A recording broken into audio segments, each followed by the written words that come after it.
Very good morning student. I am Professor Jasmine Faraz again welcome you on my channel. Today we'll see lecture number 6 and textbook problem number 9. I hope आपने इसके पहले के videos देखे हैं और आपने खुद ट्राई किया है, खुद अपने नोटबुक में लिखा है, क्योंकि जब तक आप नोटबुक में नहीं लिखोगे, खुद सॉल्व नहीं करोगे, आपको जर्नल एंट्री नहीं समझ में आएगी. So let's move. So this is a question number 9. Already we have seen up to question number 8. Now we'll read the first. Journalize the following transaction in the books of Hero Enterprises. They have given the balance here 1st April 2019. So April, as you know, this is a opening. This is a day, starting date. What they have given, what they have at that moment. So they have a cash at bank. उनके पास 80,000 bank में cash थी. Sundry debtors. Debtors means customer जिनका नाम था Ram and रहीम. तो इन दोनों से भी हमें पैसे मिलने वाले थे. So this is called debtors. But here they have given the name. So instead of debtors, now we'll write the name of that debtors. Then उनके पास स्टॉक भी था 55,000, बिल्डिंग थी 1,50,000. This is all called opening balance. मतलब ये last month का इतना balance उनका था. Now credit balance again 1st April, that means opening balance again will called is a opening balance. अब उनके पास क्या क्या था? Sundry creditors. Creditors means you can come to know कि दिस इज अ लाइबिलिटी. ये जो भी दिया है उन्होंने, दिस ऑल आर असेट. और ये जो भी क्रेडिट दिया है, this all are the liability. तो क्रेडिटर्स भी क्या थे? उनके कौन थे? स्वप्ना थे, रोहित थे. तो ये दोनों हमें नाम लिखने हैं. Who are this two person? They are called as a creditors, मतलब जिससे हमने उधारी ली थी. Then we have a bank loan also. मैंने पहले भी कहा है कि bank loan is also liability because we have to pay in future. So starting में जर्नल एंट्री करने से पहले उन्होंने पहले प्रीवियस मंथ का बैलेंस दिया है. ओके, नाउ जर्नल एंट्री यहाँ से आपकी स्टार्ट होगी. अप्रैल 19. तो ये सब लास्ट ईयर का था. लास्ट ईयर का जो क्लोजिंग होता है वो नेक्स्ट ईयर ओपनिंग होता है. सिंपल एग्जांपल, जैसे रात में मम्मी ने चपाती बनाई, एक दो चपाती रह गई, वो दूसरे दिन क्या हो गया? ओपनिंग स्टॉक हो गया. Okay, so let's move. एक एक करके हम देखते हैं कैसे कैलकुलेशन करना है. सो ये आपका फॉर्मेट है. Date, particular, LF, ledger folio. इसमें पेज नंबर लिखना होता है क्योंकि फाइनली ऑल जर्नल एंट्री हमें ट्रांसफर करनी होती है लेजर में. सो अभी यहाँ पे ध्यान मत दो, आपको क्वेश्चन पेपर में भी, आंसर बुक में भी ये नहीं लिखना होता है. ठीक है. Then amount and amount. So will start. Journalize the following transaction in the books of Hero Enterprises. आपको ऊपर लिखना है in the books of Hero Enterprises. तो फर्स्ट हम एंट्री कैसे करेंगे? पहले से बैलेंस ट्रांसफर करेंगे. नाउ आप बुक में लिख कर लो कि asset always show opening balance debit side. तो जो भी असेट रहेगा वो हमेशा ओपनिंग उनकी डेबिट साइड बताना होती है. और जो ये होते हैं लायबिलिटी, ये सब लायबिलिटी है, उनका ओपनिंग बैलेंस हमेशा क्रेडिट में स्टार्ट होता है. ओके, तो ये कुछ चीजें आपको याद रखनी है हमेशा के लिए. So you just write down. कहीं तो आप ये जर्नल बुक में लिखो, नोटबुक में लिखो, टेक्स्ट बुक में लिखो. लिखो asset always show opening balance debit side and liability always show opening balance credit side. Okay, so simple आपको लिखना है यहाँ पे debit, cash at bank, sundry debtors. So अब सन्ड्री डेटर्स की जगह पे यहाँ पे नाम लिखना है Ram and Rahim account, because अब हमें कस्टमर का नाम पता चला है. हाँ, अगर उन्होंने ये नहीं दिया होता तो हमने यहाँ पे सन्ड्री डेटर्स लिखा होता. ठीक है, ये मैंने आपको समझने के लिए लिखा है. आप नहीं लिखोगे आपके आंसर बुक में तो भी चलेगा. सिर्फ इतना भी लिख सकते हो, Ram account debit. Okay, now और क्या है उनके पास? Building, stock, this all called as a asset. तो असेट का ओपनिंग बैलेंस मैंने अभी बताया है हमेशा कहा होता है डेबिट साइड. तो ये सब ओपनिंग हमें यहाँ पे लिखना है, उनकी अमाउंट लिखनी है साइमल्टेनियसली. 2. अब क्रेडिट में क्या लिखना है? All liability. So we have a creditor Sapna, Rohit. Then again we have a bank loan. तो इतना तो समझ में आ गया आपको कि ये सब उन्होंने दिया है, ये लायबिलिटी सब है. तो लायबिलिटी का हमेशा ओपनिंग बैलेंस स्टार्ट होता है क्रेडिट से. ओके, ये आपको याद रखना है क्योंकि आपको जब लेजर में ट्रांसफर करोगे तभी भी ये आपको काम आएगा. So write the all amount. See asset की असेट में अमाउंट लिखो एंड लायबिलिटी की लायबिलिटी में लिखो. Now only what left. So अगर आप ये तीनों की टोटल, ये सब की टोटल करोगे और ये तीनों के टोटल करोगे तो आपको टैली नहीं होगा, सेम अमाउंट नहीं आएगी। तो इसके लिए यहाँ पे बैलेंस बचेगा, वो आएगा 2,35,000 इफ यू माइनस डेबिट इसकी टोटल और इसकी टोटल अगर माइनस करोगे तो उसकी बैलेंस आता है 2,35,000। तो इसको हम क्या कहलाएंगे, to capital. Okay, because as you know, अभी तक के अपने जर्नल एंट्री देखिए, debit side should get tally with credit side. यहाँ पे जितनी भी टोटल आएगी वो इतने सब टोटल से मैच होनी चाहिए। तो debit total minus credit, we get this amount 2,35,000, this is called capital. now why capital? तो अगर आपने मेरे प्रीवियस theoretical वीडियो देखे होंगे तो उसमें मैंने यही कहा है, capital is equal to asset minus liability. तो ये असेट है, असेट की टोटल माइनस लायबिलिटी की total, what left, balance left, that is known as a capital. So जो भी बचेगा वो कैपिटल हमें लिखना है। Okay, I hope you are getting me. Narration आप क्या लिखोगे, बीइंग बैलेंस ट्रांसफर। ठीक है, being opening balance transfer. Now will move to the next. Now before that let me erase this.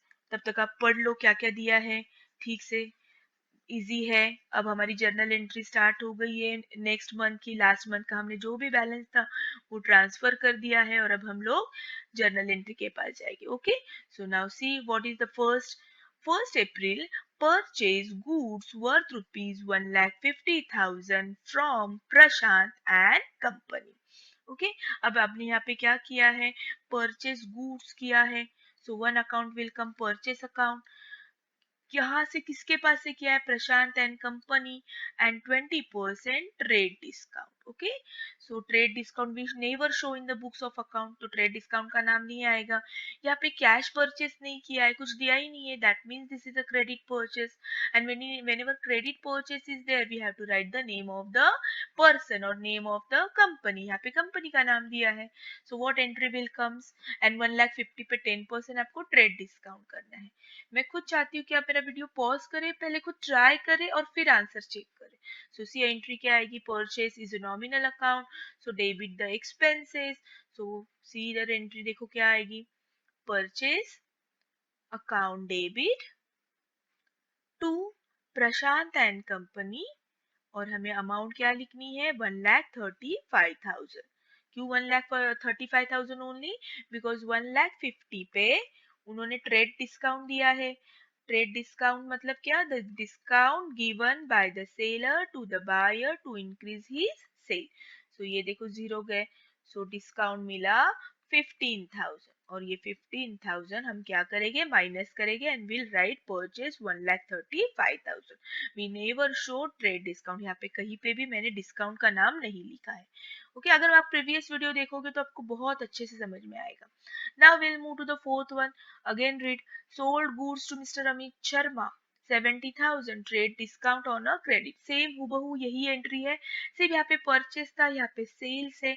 यहाँ पे भी कहीं नहीं दिया है कि वो, यस यहाँ पे दिया है कि क्रेडिट बेसिस पे, ठीक है, यहाँ पे क्लियरली दिया है। तो यहाँ पे नहीं दिया था तो यहाँ पे भी हमने कंसिडर क्रेडिट बेसिस ही किया था, ठीक है। और यहाँ पे तो उन्होंने क्लियरली दिया है, तो क्रेडिट तो कौन सा अकाउंट एक आएगा, एक तो आपने सोल्ड गुड्स किया है तो एक अकाउंट सेल्स अकाउंट आएगा, और क्रेडिट है तो दूसरा account name of the person आएगा। So see your journal entry. अब ये रूल आपको लगाना है, Amit Sharma is a personal account, so debit the receiver, sales is a nominal account, हमारे लिए इनकम है, सो नॉमिनल अकाउंट मतलब credit, and will write amount 63,000। Again 70,000 पे अगर 10% आप निकालोगे तो यहाँ पे ट्रेड डिस्काउंट आता है 7,000। बस ये 7,000 आप ये 70,000 से माइनस करो, it come 63,000। Done, is it just like same, सिर्फ यहाँ पे परचेस था और यहाँ पे सेल्स था, बाकी के दोनों भी क्रेडिट बेसिस पे है। Okay, next one, purchase a goods for a cash. अब यहाँ पे दिया है कि आपने कैश बेसिस पे परचेस किया है, 28% GST and paid by the NEFT. अब देखो अकाउंट कौन कौन से आएंगे आपके, सो परचेस अ गुड्स, सो एक अकाउंट तो परचेस अकाउंट आएगा।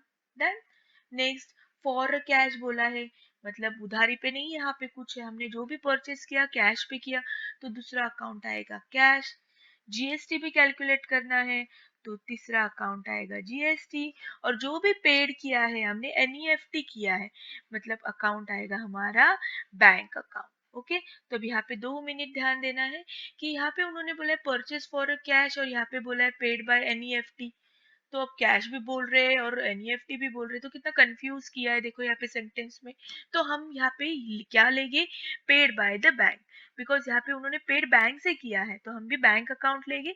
सिर्फ यहाँ पे इन्होंने इसलिए दिया है कि ये कैश ट्रांजैक्शन है कि क्रेडिट ट्रांजैक्शन है, इसलिए उन्होंने ये नाम दिया है। ठीक है, सो ये हम अकाउंट नहीं लिखेंगे। ओके, इसको हम एलिमिनेट करेंगे क्योंकि बहुत सारे बच्चे डेफिनेटली ये अकाउंट लिखेंगे बिकॉज यहाँ पे दिया है cash, but here also they have given NEFT, so don't get confused। ऐसे वक्त हमें बैंक अकाउंट लिखना है। यहाँ पे इन्होंने कौन से पर्पस के लिए दिया है, only we can understand whether it is cash purchase और क्रेडिट परचेज। ठीक है, जैसे यहाँ पे क्रेडिट दिया है वैसे। So let's start now. Calculation आपको आता है 28% जीएसटी, 2 लाख पे 28% कितना आएगा। So do the entry, date properly लिखो। See purchase account debit, purchase के साथ हमारा हम जीएसटी भी ऐड करेंगे, so output GST, input GST, again input GST. Why 2 GST, because एक होता है, एक जीएसटी जाता है सेंट्रल गवर्नमेंट को और एक जीएसटी जाता है स्टेट गवर्नमेंट को। ठीक है, all are expenses. So nominal account, तो नॉमिनल अकाउंट का फॉर्मूला क्या है देख लो, 2। हम यहाँ पे क्या लिखेंगे, बैंक, बिकॉज हमारी बैंक कैश जो गई है बैंक थ्रू गई है। सो सी द कैलकुलेशन, आप कैलकुलेशन करो, बहुत आसान है कैलकुलेशन करना। 2 लाख परचेज दिया है, उस पर 28% निकालोगे आप और वो हाफ डिवाइड करोगे। ठीक है, क्योंकि हमको दो हाफ हाफ देना होता है सेंट्रल एंड स्टेट को, और ये सब की टोटल। तो फाइनली हमने कितना पेड किया, 2,56,000। ओके, ये एंट्री को स्टार मार्क करो। इसका आगे एक प्रॉब्लम आपको है तो इसको स्टार मार्क कर दो, ये हमें बाद में काम आएगा। ठीक है, तो हमने कितना पेड किया है, 2,56,000। Will move to the next. Sold goods to Aditya Ray 90,000, 28% GST. Almost सब एंट्री उन्होंने सेम ही दिया। अगेन यहाँ पे उन्होंने गुड्स सोल्ड किया है, they have not given clearly on cash basis और credit, so assume that this is a credit basis. So tell me which account will come. एक तो सोल्ड किया है मतलब एक सेल्स अकाउंट आएगा, देन उधारी पे किया है तो of course will write the name of Aditya रे, एंड जीएसटी दिया है तो of course will write GST also, GST भी मेंशन करना है। तो कैलकुलेट करो, 90,000 पे 28% कितना आएगा। So see your entry. ठीक है, अब मैं ज्यादा एक्सप्लेनेशन नहीं दे रही हूँ, आप खुद ट्राई करो। नाउ सेल किया है, दैट मीन्स हमारा गुड्स गोज आउट, बाहर हो गया है, आउट हो गया है, तो हमारा जीएसटी भी क्या कहलाएगा, आउटपुट। अगर इन हुआ है, जैसे हम परचेस करते हैं तो कुछ भी गुड्स हमारे फैक्ट्री में इन होता है तो हम वहाँ पे इनपुट जीएसटी लिखते हैं। यहाँ पे सेल हुआ है, गुड्स आउट हुआ है फैक्ट्री से, so will write here output GST. Okay, write the narration and now read 15th one, paid for rent and salary, very easy। कौन कौन से अकाउंट आएंगे, पेड किया है मतलब एक अकाउंट आएगा कैश, अगर पेड बैंक से किया होता तो बैंक आया होता, but they have not mention here. Next आएगा रेंट एंड बाद में आएगा salary. So how many accounts will come here, 1 2 3। Very simple, बहुत आसान है, आपको सिर्फ रूल समझ में आना चाहिए। Now rent and salary are nominal account, तो नॉमिनल अकाउंट का फॉर्मूला क्या है, डेबिट द एक्सपेंसेस। आपने पेड किया है तो ये आपके लिए तो एक्सपेंसेस होगा, ये दोनों चीज आपके लिए क्या हो गए, एक्सपेंसेस। तो ये दोनों हम कहाँ पे लिखेंगे, दोनों अकाउंट डेबिट में। 2, हमने क्या पेड किया है, cash, so cash goes out, cash is a real account. ठीक है, इसके लिए आप मेरे पहले वीडियो देखो, लाइन से वीडियो देखो। आप मेरे अगर चैनल पे जाओगे तो खास मैंने 11th स्टैंडर्ड के लिए प्लेलिस्ट बनाई है, बस वो प्लेलिस्ट आप ध्यान से ढूंढो, आपको सब एक एक करके, अभी तक ऑलमोस्ट 20 वीडियोस मैंने अपलोड किए हैं, तो आपको सब समझ में आएगा कि ये कैसे फाइंड आउट हो रहा है। तो इसलिए प्लीज पहले से वीडियो देखो। ओके, अगर नए हो तो प्लीज सब्सक्राइब करो ताकि आपको नोटिफिकेशन मिल जाए कि कौन सा वीडियो मैंने कब अपलोड किया है। मैंने एक आपका 11th स्टैंडर्ड का इवैल्यूएशन का भी वीडियो अपलोड किया किया है कि आपकी यूनिट टेस्ट कैसी होगी, टर्म कैसी होगी, आपके इंटरनल मार्क्स जो 20 मार्क्स होते हैं उसका बेस कैसे होगा, क्या क्वेश्चन आएंगे, वो सब होगा। तो प्लीज आप स्टार्टिंग से मेरे वीडियो देखो। ओके, और पसंद आए तो लाइक भी करो भैया। ठीक है, okay, now will see the next one. 17, paid proprietors house rent. अब ये हमने प्रोप्राइटर मतलब जो ओनर है उसका रेंट भरा है बिजनेस ने। तो चलो बताओ आपको कौन कौन सा अकाउंट आएगा। एक तो पेड किया है, कहा कुछ दिया है कि बैंक से, नहीं, दैट मीन्स एक अकाउंट हमारा कैश अकाउंट आएगा। ठीक है, एंड प्रोप्राइटर्स हाउस लोन है, हमसे बिजनेस का खर्चा लिखते हैं, किसी पर्सनल का खर्चा नहीं लिखते। तो जब भी पर्सनल यूज के लिए होगा तो एक अकाउंट मैंने आपको बताया है, ड्रॉइंग अकाउंट। तो एक अकाउंट आएगा ड्रॉइंग अकाउंट। और मैंने और एक ट्रिक भी दी है, D for drawing, D for debit. Drawing हमेशा डेबिट में ही रहेगा। सो सी, okay, so drawing account debit to cash being house rent paid. So I hope आपको समझ में आया है कि हाउस रेंट क्यों दिया है।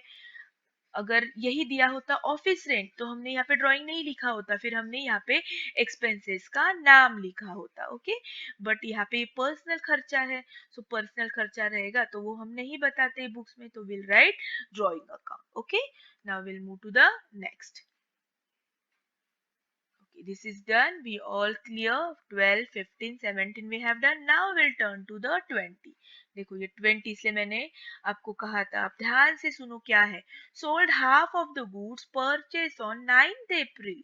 जो हमने 9th अप्रैल को परचेज किया था, इसलिए मैंने स्टार मार्क करने कहा है आपको 9th अप्रैल।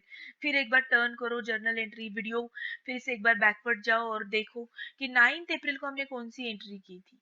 ठीक है, तो sold half of the goods purchase on 9th April, 20% profit and 28% GST. तो देखो आप फिर से पेज टर्न करो और प्लीज आप मेरे साथ ही लिखा करो। तो वहां पे मैंने लिखा था कि हमने कितने का गुड्स खरीदा था, 2,56,000। ओके, देखो आप अगर पेज टर्न करोगे तो हमने ये इतने का गुड्स परचेज किया था। लेकिन हम तो बिजनेसमैन है, जो परचेज करते हैं उसको हम रीसेल भी करते हैं। तो हमने ये जो गुड्स लाया था वो क्या किया, सोल्ड किया, रीसेल किया। कितना किया, हाफ ऑफ द गुड। ये पूरा रीसेल नहीं किया, हमने इसमें से हाफ क्या किया है, रीसेल किया है। क्योंकि बिजनेसमैन यही करते हैं ना, होलसेलर से खरीदते हैं और रिटेलर को बेचते हैं। तो हमने हाफ खरीदा तो इसका हाफ आता है 1,28,000। आप भी खुद कैलकुलेट करो। सॉरी, कैलसी यूज नहीं करना है, 11th 12th में कैलसी अलाउड नहीं है। ठीक है, तो आपको खुद को मैन्युअली करना है। सो ये हो गया सेल्स। तो जो हमने परचेज किया था वो हमने सेल्स किया हाफ, ओनली हाफ। ठीक है, अब ये जो सेल्स किया है तो ऑफकोर्स कोई भी बिजनेसमैन डायरेक्टली ऐसे ही सेल करेगा क्या, वो अपना प्रॉफिट उसमें ऐड करेगा। तो प्रॉफिट कितना परसेंट कहा है, 20%। सो यहाँ पे 20% निकालो। सी 1,28,000 का 20% कितना आएगा, सो इट कम्स 25,600। ओके, अब आई होप आपको ये प्रॉफिट वगैरह आता होगा कैलकुलेट करना, क्योंकि 9th स्टैंडर्ड में आपको एक चैप्टर ही है तो उसमें सिखाया है कि कैसे निकालते हैं। ठीक है, तो 1,28,000 पे, चलो फिर एक बार मैं आपको बता ही देती हूँ। 1,28,000 पे कितना परसेंट प्रॉफिट बोला है, 20, और परसेंट है इसलिए 100। सो ये जीरो गया, ये जीरो गया। सो फाइनली 1 लाख कितना बचता है, 12,800 इंटू 2। तो इस तरह से हमारा प्रॉफिट आएगा 25,600। तो पहले ये ऐड करो। So it comes 1,53,600। Okay, now 1,53,600 किया। अब उन्होंने क्या बोला है, अब भैया आप इस पे जीएसटी भी तुम लोग ऐड करो। तो चलो फिर से अब 28% हम इसमें जीएसटी ऐड करेंगे। देखो हमको इसलिए महंगी चीजें मिलती है क्योंकि हम लोग खरीदते हैं, जैसे फॉर एग्जांपल देखो किसानों से, फार्मर से बहुत कम दामों में ये जो ब्रोकर्स होते खरीदते, 10 रुपए बटाटा खरीदते, लेकिन वो जब मार्केट तक पहुंचता है तो 40 रुपीज किलो होता है। सो बिकॉज ये सब इसमें ऐड करना होता है। लैपटॉप जब मैन्युफैक्चर होता है तो हार्डली उसकी कीमत 15,000 20,000 होती है, बट उसमें प्रॉफिट कंपनी ऐड करती है, जीएसटी ऐड करती है, बीच में अगर कोई ब्रोकर होगा तो वो अपना कमीशन ऐड करता है, और वो लैपटॉप की कीमत जाती है 45 50,000 तक। ओके, तो इस तरह से ये चेन होती है मार्केटिंग। तो देखो अब उसमें फिर से 1,53,600 पे हमें 28% जीएसटी निकालना है। It comes 43,008। ओके, सो अब हो गया हमारा फाइनल। अब ये ऐड करो, तो अब अमाउंट आएगी टोटल 1,96,608। तो ये हमारी होगी फाइनल अमाउंट। ओके, ध्यान से अब अपने बुक में लिखो ये कैलकुलेशन कैसे है, खुद ट्राई करो और फिर समझ लो। नाउ जर्नल एंट्री तो इजी है, हमने सोल्ड किया है तो एक अकाउंट सेल अकाउंट आएगा। देन हमने गुड्स परचेज और 9th अप्रैल 20%, सो एक अकाउंट प्रॉफिट आएगा, सॉरी प्रॉफिट नहीं आएगा, और तीसरा हमारा 28% जीएसटी आएगा, तो एक अकाउंट जीएसटी आएगा। ठीक है, देखो प्रॉफिट नहीं आएगा, प्रॉफिट इंक्लूड करते हैं हम, कभी बताते नहीं है, सॉरी। ओके, तो अब चलो जर्नल एंट्री कर देते हैं हम लोग। ओम सॉरी। ओके, चलो देखो मैंने जर्नल एंट्री कर दी। हमने सोल्ड किया है कैश बेसिस पे। ठीक है, sold half of the goods purchase on 9th अप्रैल 28%। सो यहाँ पे हमने परचेज भी कैश बेसिस पे ही किया था, सेल्स भी कैश बेसिस पे ही करेंगे। सो यह कैश कम से सेल किया है, सेल इनकम है, नॉमिनल अकाउंट का इनकम हम क्रेडिट में लिखते हैं। ठीक है, ये सब रूल आपको पता होना चाहिए। आउटपुट हमने गुड्स सोल्ड किया है तो आउट गया हो गया है हमारा गुड्स, इसलिए जीएसटी आउटपुट जीएसटी आएगा। हमने ये जो जीएसटी 43,008 है ना, उसको 50 में क्या किया, हाफ हाफ डिवाइड किया है, सेंट्रल गवर्नमेंट को स्टेट गवर्नमेंट को। तो ये 43,008 का हाफ देखो क्या आता है, 21,504। ओके, एंड फाइनली ये सब की टोटल हमें कैश रिसीव्ड हुई 1,96,608। इसमें प्रॉफिट भी इंक्लूड है। थोड़ा सा बड़ा कैलकुलेशन है, बट एक बार समझ में आ गया तो कोई प्रॉब्लम नहीं है। ओके, आई होप आपको समझ में आ रहा है। Now will move to the next one.